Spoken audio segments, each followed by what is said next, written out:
Welcome to Into Africa. My name is Mvemba Pezo Dizolele. I'm a senior fellow and the director of the Africa program at the Center for Strategic and International Studies. This is a podcast where we talk everything Africa: politics, economics, security, and culture. Welcome. The United States has been engaging with Africa for years, long before the 1960s when most African countries gained the independence. Today, we have a framework that is very strong, which is defense, development, and diplomacy. And we saw this come to bear during the release of the Africa strategy back in August, when Secretary of State Antony Blinken launched the strategy in Pretoria, South Africa. The strategy itself is very significant because it stresses a couple points that Africans have come to appreciate. One is the emphasis on building partnerships with African countries. Two is respecting African agency. We live in a world of great power competition when Africans have a lot of choices, given that this is a multipolar world, which is very different from what we knew during the Cold War. In December, President Biden held the US-Africa Leadership Summit, during which he reiterated his commitment to building strong partnerships with African countries.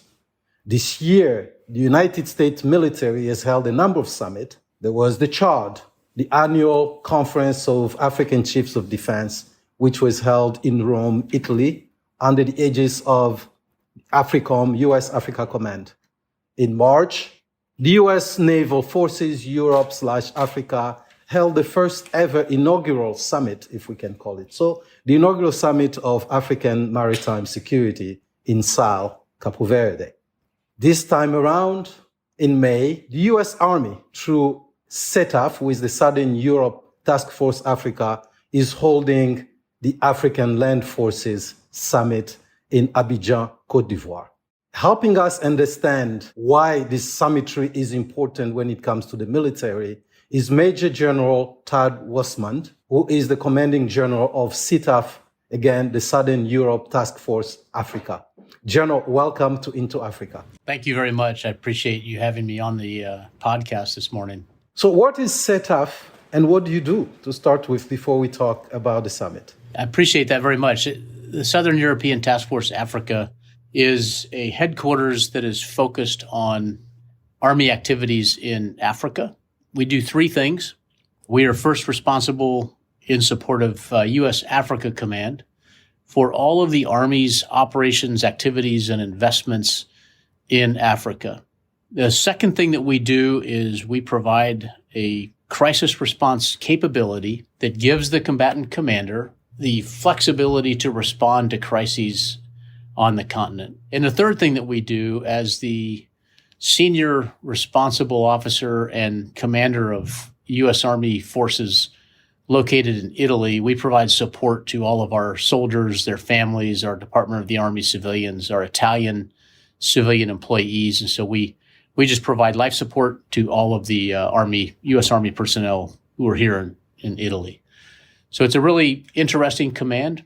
We are a part of a subordinate command as part of the U.S. Army Europe and Africa that is located in Wiesbaden, Germany. But as a part of U.S. Army Europe and Africa, we are solely focused on Army support to our partners in support of U.S. Africa Command in Stuttgart, Germany. So that's a lot to kind of put together, but it's a really interesting command and provides lots of interesting opportunities for us. You consider yourself a hybrid unit? Seems like you're sitting at the intersection of Europe and Africa. I don't really. We are, as the name implies, the Southern European Task Force Africa. We are singularly focused on Africa. We do have a relationship with our European partners for sure, but we are the Army force responsible to support AFRICOM. And so I don't really think of us as a hybrid force, but we definitely report in two directions. One is through our Army headquarters, that is U.S. Army Europe and Africa, and the other is to our joint headquarters, Africa Command, and it's their mission for which we exist. So you have two masters, huh? We do. And how do you prioritize in those cases? How do we align those priorities from the different commands above you? yeah, that's a great question. Our priorities come very clearly from AFRICOM, and our relationship with U.S. Army Europe and Africa is one in which we certainly support the commander's priorities, but we also gain our support that enables us as an Army force headquarters to provide support to AFRICOM. Our commander in U.S. Army Europe and Africa is also aligned in priority to support the AFRICOM commander. And so that relationship is really quite easy. We definitely do have two higher headquarters that we communicate with and report to. The third element of your work is, not necessarily in that order. You are called Task Force Africa. Africans will ask, if it's a Task Force Africa, why are they in Europe? I think for our particular headquarters, that's mostly a consequence of history. Originally, the Southern European Task Force, before we were redesignated as CTAF Africa, we were created in 1955 for the purpose of providing support to stability in Europe after World War II. And so we were located south of the Alps. It gave the alliance a headquarters here that would foster relationships and contribute to stability in Europe from south of the Alps. Our roles have changed over the years. It's varied. There have been about 6 or 8 different versions and priorities assigned to this headquarters. In 2008, we were designated as the Army Service Component Command in direct support to U.S. AFRICOM. That changed just about 3 years ago in 2020, where we were consolidated with U.S. Army Europe, and that headquarters was redesignated as the ASCC, the Army Service Component Command, that supports both EUCOM, the European Command, and AFRICOM, Africa Command. But this headquarters was retained and designated CTAF Africa to provide a 2-star headquarters that provides the capabilities that I described in direct support to AFRICOM. So that's how we ended up here. That's how our current mission has been defined most recently, but it's an evolution that started decades ago, more than 70 years ago, or almost 70 years ago. And so it's really a consequence of history, but it's evolved as the relationships have also changed. We are in Abidjan. CTAF, your command, is hosting the African Land Forces Summit. From what I understand, this is the 11th iteration of this summit. Why do you host the Africa Land Forces Summit? What's the genesis of these proceedings? What do you expect to come out of it? The African Land Forces Summit is the largest security cooperation event that we host every year. I'm going to go back to one of your opening comments about the long history of support and relationships that the U.S. has with our African partners.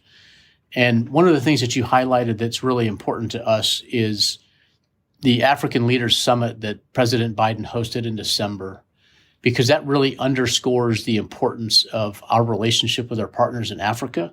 He said a really important thing, and that is that the United States is all in on Africa and all in with Africa. This summit gives us an opportunity with all of its participants. We have invited 40 African partners, and we have, as you know, because you were there, we have 300 participants in the summit.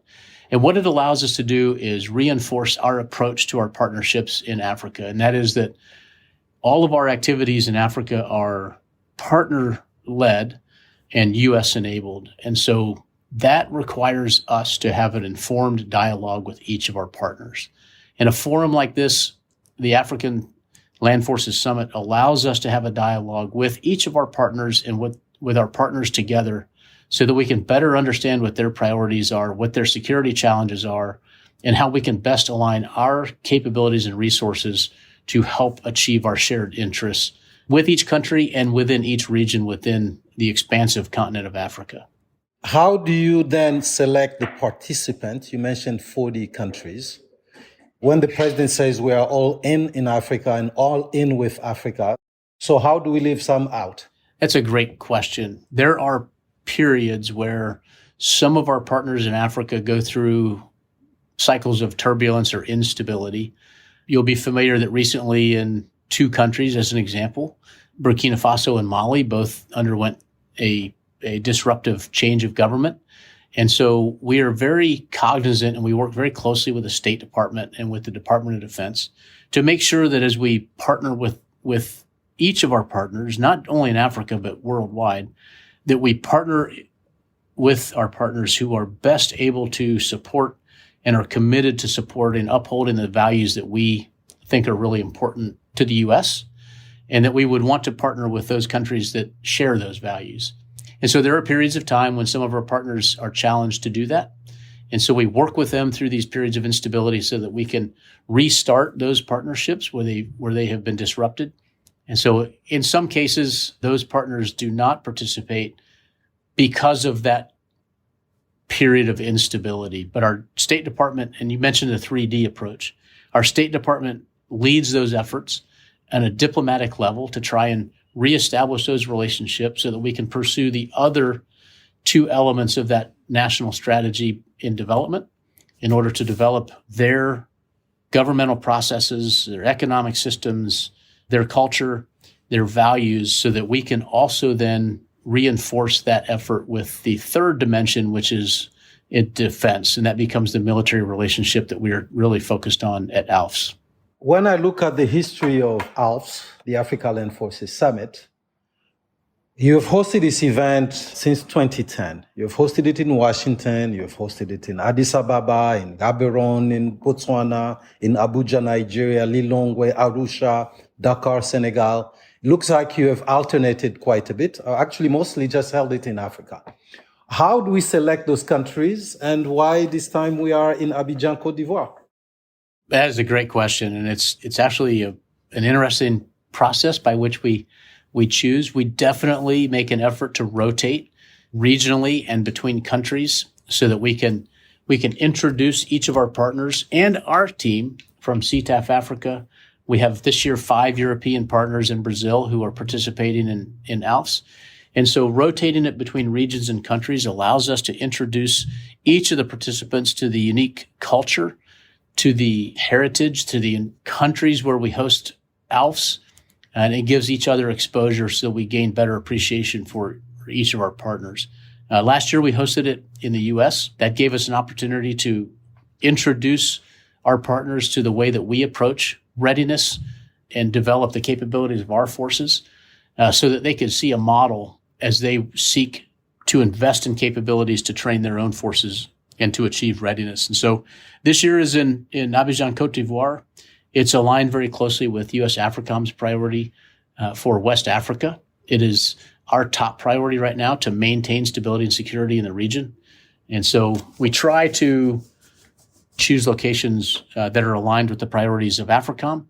And so we're really excited to be in Abidjan right now and grateful for Côte d'Ivoire, Major General Dem, and the Minister of Defense for allowing us to conduct this summit in Abidjan.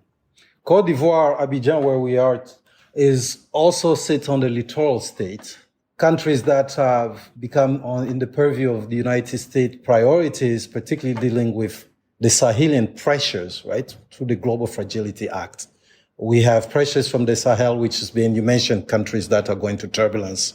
A lot of the countries in the Sahel, in fact, all the countries in Sahel are faced this turbulence. But those pressures are coming to bear down on the coastal states, what we call the littoral states. Where does that stand within the framework of your engagement with this part of the world, since we are in Abidjan? It's really important. Those countries that sit along the Gulf of Guinea are really in a difficult situation right now with the instability in the Sahel. And a real priority for us is to protect the borders of those countries that border the Sahel and work with each of those partners to make sure that we achieve their security interests. It's interesting. We talk about those countries, and they are all situated along, as littoral states, situated along the Gulf of Guinea, but each of them has a slightly different perspective and national interest. And it gets back to why we hold a summit like ALFS, because it brings together those countries. It's not a monolith. Each of those countries has a different view. And so a forum like ALFS enables us to share those different perspectives and help to develop strategies to achieve their security objectives. So being in Abidjan is actually very timely. Some of the situations that have occurred in the Sahel over the course of the last year have occurred since we made the decision to go to Abidjan. And so it's actually just very fortunate right now that we are in the very region where we are focused on maintaining security and prosperity for those countries who are situated there. One of dimension of U.S. military engagement or defense and security engagement in Africa has been exercises, joint exercise. So Flintlock, African Lion, Justify Accord, Cutlass Express, medical readiness exercise, the MedRex, and so on. So that has provided, I presume, a platform, if we can call an exercise a platform, of countries engaging with each other, be it in the kinetic, certainly in the kinetic way. A platform like ALFS allows this journal, I presume, to engage with each other in ways that doesn't always come handily to them. Africa is a big place, 54 countries. They're in different sides of this continent. If you're in Djibouti or in Guinea, those are two different worlds in many ways. Is that also part of the goal that you're driving? Thank you. And I think your use of the word platform is perfect because it does provide us a platform to work toward achieving the objectives that each of our partner nations has for their capabilities and also their capacity. So an exercise that is coming up this summer is African Lion. It is a multinational exercise. It is hosted in 5 different locations in Africa, Morocco, Tunisia, Ghana, and Senegal, and also in Djibouti, which is regionally very far away from the other 4 locations for African Lion. But in each of those locations, the countries who participate, and there are 40 different countries that participate, I think there are 8,000 participants in the exercise distributed across each of those countries. But it allows us to bring together those countries to achieve increased ability to work together in a way that we talk about. We use the word interoperability, and we focus on at the military level, their forces working together with shared technology, shared procedures, relationships. It's interesting as we go to these exercises and we see our partners who we've trained with before, those relationships are instantly rekindled when we show up together. And so in each of those dimensions of interoperability, we gain improved ability to achieve security objectives. And really, as you just expressed, Africa is a very, very large continent. And so each of those locations is designed to focus on the partners in each of those regions, because that's really who each of those countries would depend on to achieve their objectives. None of them could do it on their own. And so their immediate partner would be those who are also in the same region. And so this exercise is designed to do just that. Interoperability has become a big keyword in almost every platform, every discussion when we talk about armed forces. You've been doing this business for a while now as a career officer, now working with leading the task force over there in Vicenza, Italy.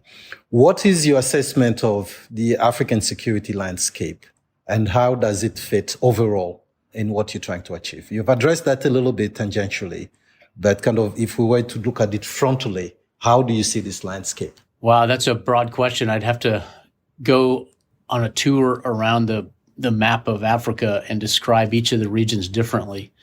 Each of the regions and countries is faced by different challenges. I think we find shared interest in each of the regions and countries. Each of the countries has a different challenge with the threats that might put at risk their security. Clearly, there's a VEO threat in different regions of the country represented by different terrorist organizations or violent extremist organizations. Some countries are confronted by challenges of political instability, and some enjoy great stability. But in each case, we focus on the unique situation and the objectives and the capabilities of each partner to achieve their objectives. Some of them have more developed capabilities that they've developed on their own. Some of them have more nascent capabilities, but each of them shares and expresses an interest in the U.S. as a reliable partner. We offer them reliability. We offer them a values-based proposition. And so each of them is in a different place, There's a path to follow for each of our partners, and we're really encouraged by the commitment of each of them to work together to achieve our shared interest. As we look at the shared interest of the United States and the African partners, what are the greatest needs and asks of African militaries, and what are your greatest challenges that you encounter within that engagement with Africa? So there are several things that we focus on at the request of our partners. One certainly is buying and developing equipment and capabilities that they would need in order to provide capability to their forces. And so we do that through our country teams and try to make sure that they've got the best available equipment according to their priorities. The next thing that we do, and it's really where the exercises come in, and that is training. Our African partners are all very, very focused on developing training strategies and programs, exercises in order to achieve their objectives. And they are absolutely fantastic to train with because they're so focused on it. And then one of the things that we'll discuss in ALFS this year, it's been a conversation for a while. And as I've spent the last year, 10 months or so in this job, I'm continually impressed and encouraged by our partners' interest in developing a non-commissioned officer corps that provides real leadership and direction to their forces to achieve readiness. And we're very, very proud in the U.S. military of our non-commissioned officer corps. They're professionals. They are leaders. They are experts in everything that they do. And our military would not function well without them. And in the Army, we talk about them as the backbone of the U.S. Army. And so we're trying to inculcate the institutions that are essential to developing an NCO corps. We are endeavoring to support their interest in a training program and a model to develop their NCOs, but then also to share with them the culture of empowerment that we have, that we enjoy with our non-commissioned officers. It's a long-standing tradition in our military in the U.S., and it takes some cultural change in some cases in order to reap the real benefits that our non-commissioned officers are able to provide to a professional military. So talking about the NCO Corps, which is obviously, like you described it, General, as the backbone of different armed forces, that has been a weak link in a lot of African countries. Are we, meaning the United States, you, not me, are you proposing specific programs for NCO academies around the continent? Are they regional project, or do you take this country by country? So I think it really is country by country, because each country is in a different place in the development of their military, the development of their non-commissioned officer corps. And so we meet each of our partners where they are, and we help them to develop that capability based on the path that they're prepared to follow. We share with them the example of our NCO Corps. Just last September, we have a smaller version of the African Land Forces Summit called the African Land Forces Colloquium. And that brings together 8 or 10 of our African partners. We hosted that in Grafenbeer, Germany. One of the featured stops was the non-commissioned officer academy there that is commanded, led by a command sergeant major. And each of our partners expressed real interest, and they were just enthralled with what the NCO Academy does. And they want to export that in a variety of ways, either build an NCO Academy, have our cadre go to their country and share with them the programs of instruction and the training models that they use. But it's interesting because having an NCO Academy is not the same as having an NCO Corps. What makes our NCO Corps work is the culture of our military. Every person who joins our military is first met by a non-commissioned officer, and that's where our training begins. And so we accept from the beginning that our NCOs are leaders, and we trust them to teach us and to train us, and that happens throughout our careers. And that's something we'll illustrate as a part of ALFS this year, is that the relationship between officers and non-commissioned officers is one that is vital, and it's inseparable. And without that relationship, we will not be successful as a military. And so we try to model that and share that with our partners, but we meet each of them where they are. Speaking of culture typically goes with history. And the history of African countries' militaries is such as their extension of the old colonial forces. and colonial forces had very tough relationships with civilian population. They were forces of the colonies, so their job or their mission was to subjugate the civilian population. Today, a lot of the conflict that Africa faces are expressions of a failure in one form or another of the social contract. This means that the relationship between the armed forces, which are the descendant of these colonial forces that I'm talking about, and the civilian population is not at the best, not at all. So I saw that we have a lot of civil affairs people here. Are we also working, again, you, not me, working on building strong civil-military relations? Because in the same way that the NCO Corps is the backbone of the armed forces, an armed force that is not linked to the civilian population is definitely bound to fail. It's definitely performing outside the realms of the expectations of the populations. Yes, I think I agree with you. That relationship, the civil-military relationship, is really important. And I appreciate the history that affects that relationship in many of the African countries. I would start by saying that the relationship that we focus on is one of trust.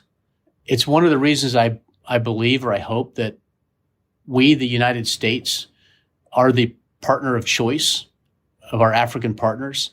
And it's because we represent and we try to demonstrate our values, our relationship in the United States, between our military and our civilian leadership, is one that is a foundation of how we operate. And we try to make sure that relationship is also reflected in the civil military relations in our African partners. It's one of the reasons why sometimes that some of our African partners don't participate in events like ALFS, because sometimes that relationship can be called into question. And we want to make sure that we are not incentivizing a civil military relationship in our partners that would not reflect those values. And so that is it's a foundation of what we share with our partners and what we try to reinforce. And that is why our civil military, or our civil affairs units, are so important to reinforcing these relationships in the engagements that we have with each of our partners. In this relationship, General, you talked about the U.S. being the partner of choice. This presupposes choice, right? Presupposes the agency of the Africans to go one way or another. We are in what, again, this is a Western construct, what we call now in the West, great power competition. But what that presupposes is that these Africans have a plethora of choices that they have to make. You have competitors, the middle powers, the great powers who are vying for space in Africa. How does this competition shape U.S.-Africa engagement in the defense and security space? So I think with respect to competition, we don't presuppose that the choice for our partners is binary. We recognize that our partners are free to choose the relationships that they will pursue, even if those relationships are with our competitors. When they are making those decisions about how they're going to interact with other partners, we try to stay steadfast in what we offer to our partners, and that is a values-based proposition. And that is why our partners continually return to the United States as a partner of choice. They find that over time, the value that they find in partnering with United States diplomats and members of the military from Department of State and Department of Defense, they find that those relationships are reliable and they can count on us to be good partners to help them achieve their interests and interests that we share with their African partners, because we recognize the tremendous value and potential of each of our partners. And so we think that's really important to recognize. But it's not a binary choice for them. And I think that would be an inappropriate way for us to approach it in our conversations with our partners. The summit will eventually end and these generals go home. What, from your standpoint, what should be the takeaways from them and for you? What do we all take home when we leave here? what we should take away from the summit is a renewed sense of purpose and a renewed commitment to achieving our shared interests. It's hard. Africa is such a diverse place and it has so much potential. The challenges that we are all working together to overcome are not challenges that will be solved in the short term. I like to talk within our headquarters that this is a long game. This relationship that we have with each of our partners in Africa is one that requires long-term commitment and consistency. And so the relationship that we have with our partners is one that must reflect that we will be with our African partners today, and we will be with our partners in Africa tomorrow. And that's a really important message that I think it kind of permeates the conversations that we have. As they go home and they take away what you just described, General, what do you look forward to the next summit, the ALFS next year? And do you know where that will be? I do. Thank you for asking. We are excited that we are announcing at this year's African Land Forces Summit, we will host the next African Land Forces Summit with our partners in Zambia. Zambia is a terrific partner with great potential and aspirations, and they are going to be terrific co-hosts for African Land Forces Summit 24. And we hope that we will achieve a similar outcome there, and that is to continue and to strengthen our commitment to one another as we pursue our shared interests. General, on that note, I'd like to thank you for joining me on Into Africa today. Thank you for your perspectives and insight. We appreciate you. Good luck with the summitry. Thanks very much, and I look forward to seeing you tomorrow night when I'm able to join the African Land Forces Summit. Thank you. Thank you for listening.